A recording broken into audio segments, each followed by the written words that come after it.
Okay, हामी चाहिँ पहिला योभन्दा 2 वर्ष अगाडि तपाईँ 10 कक्षामा पढ्दै हुनुहुन्थ्यो है? हजुर म त्यो बेला हामी भेटघाट भएको थियो। त्यो बेला खासै मैले नाम सोध्न बिर्सेँ, तर पनि तपाईँलाई म राम्रोसँग चिन्छु। आफ्नो परिचय दिउँ न त आज। मेरो नाम चाहिँ अरमित शेर्पा, घर चाहिँ ताप्लेजुङ जिल्ला।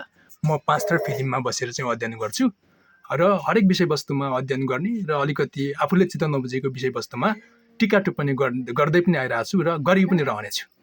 ओके, तपाईँको स्पिचहरू त एकदम राम्रो नै छ। तपाईँ स्ट्रङ पनि हुन्छ, बलियो पनि हुनुहुन्छ। अहिले चाहिँ तपाईँ कतिमा पढ्दै हुनुहुन्छ? हजुर म अहिले +2 को फाइनल एक्जाम दिएर अहिले आराम गरिरहेको भन्नुपर्छ। राइट, उहाँ चाहिँ हाम्रो तपाईँको गढीमा होइन त? हजुर मैले फिल्म आबिबाट +2 दिएँ। ओके, 10 कक्षासम्म मात्रै हो? हजुर। गढीमा चाहिँ 10 कक्षासम्म, अनि त्यहाँदेखि उता फिल्म माविमा जानुभयो। हजुर हजुर। अनि शिक्षा क्षेत्रको अनुभव अनि मजाक कस्तो रह्यो त? अब त्यो क्षेत्रको कुरा गर्ने हो भने त अब जोस् हामीले कसरी लिने भन्ने कुरा हो हैन। त्यसलाई रमाइलोको रूपमा लिने हो कि अलिकति अब गाह्रो साह्रो अप्ठ्यारो के कसरी कुन तहबाट लिने हो भन्ने कुरा हो। म चाहिँ हरेक कुरामा अलिकति आफूले रमाइलो टाइपले नै लिन्छु र मलाई त्यो रमाइलो लागिरहेको थियो। अब हेर्दा हेर्दै सक्यो, क्लास 10 सकिँदै 12 सकिसक्यो। अब लगभग ब्याचलरमा जोइन गर्ने केही समय पश्चात त्यो खालको परिस्थितिमा छु भन्नुपर्छ। ओके, अनि तपाईँले ब्रेल लिपि के पो भन्नुहुन्छ? हामीले त्यो विशेष गरी फरक क्षमता भएका दृष्टिहीनहरूले पढ्ने भनेको ब्रेल लिपि नै भन्छ। हजुर। त्यो चाहिँ हाम्रो विशेष गरी विशेष शिक्षा भन्छ त्यसलाई। त्यो चाहिँ विशेष गरी यता हाम्रो 5 थर जिल्लामा चाहिँ गढीमा चाहिँ 5 कक्षासम्ममा चाहिँ राखेर के अरे त्यसरी सिकाउने शिक्षण गर्ने त्यो खालको एक प्रकारको प्रक्रिया छ।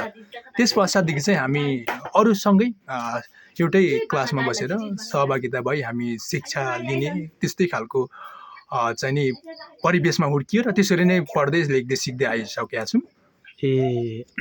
उसो भए अब त्यो शिक्षाको त भइहाल्यो, परीक्षा चाहिँ कुन तरिकाले लेख्नुहुन्छ त? हाम्रो परीक्षा चाहिँ कस्तो हुन्छ भन्दाखेरि क्लास 10 को लगभग फाइनलसम्म नै भनौँ, सेन्ड अफसम्म हामी आफ्नै त्यो ब्रेल बुकमै लेख्नु मिल्छ, ब्रेल पेपरमै हामीले लेखेर बुझाउनु मिल्छ। त्यहाँदेखि यता चाहिँ हामीले जस तल्लो क्लासको चाहिँ नि भाइ बहिनीहरूलाई सहयोगी राखेर हामीले लेख्ने त्यो खालको कानुनी प्रक्रिया भएको कारणले गर्दाखेरि त्यो अनुरूप गर्दै आइरहेको छौँ हामी। ओके, तपाईँले A+ पनि गर्नुभयो, जो SE भयो, बोर्ड एक्जामहरू भयो 11-12मा। अनि अहिले तपाईँ चाहिँ कुन सेक्टरमा चाहिँ तपाईँले अहिलेसम्म सेकेन्ड पेपरसम्म पुगिसक्नु? हजुर म 11मा हुँदाखेरि मैले खरदारको एक्जाम लेखेको थिएँ।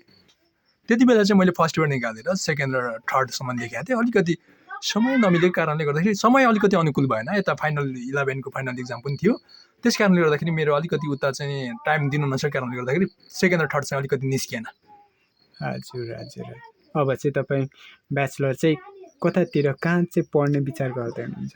त्यो अब रिजल्टले पनि निर्धारण गर्नेछ। सम्भवतः अब एक प्रकारको माइन्ड चाहिँ मेकअप गरिसकेको छु, इलाम या दरानतिर या केटिएमतिर जाने कि भन्ने खालको एक प्रकारको आफ्नो मनस्थिति चाहिँ निर्माण गरे हो। सँगसँगै अब फ्यामिलीले पनि के भन्नुहुन्छ त्यो अनुरूप र रिजल्टले के निर्धारण गर्छ, ती दुईटा कुरालाई नै आधार मानेर त्यस पछाडि अगाडि बढ्ने मेरो विचार चाहिँ त्यस्तो रहेको छ। ओके, अबको चाहिँ शिक्षा यात्रा शुभ रहोस्, राम्रो रहोस् होइन। त्यो सँगसँगै अब सरकारी जबमै जाने विचार गर्दै हुनुहुन्छ? हजुर। सो अभियसली नेक्स्ट इयरसम्म मात्रै तपाईँ जानुहुन्छ, यसको लागि पनि एकदमै गुड लक भन्न चाहन्छु। हजुर। And then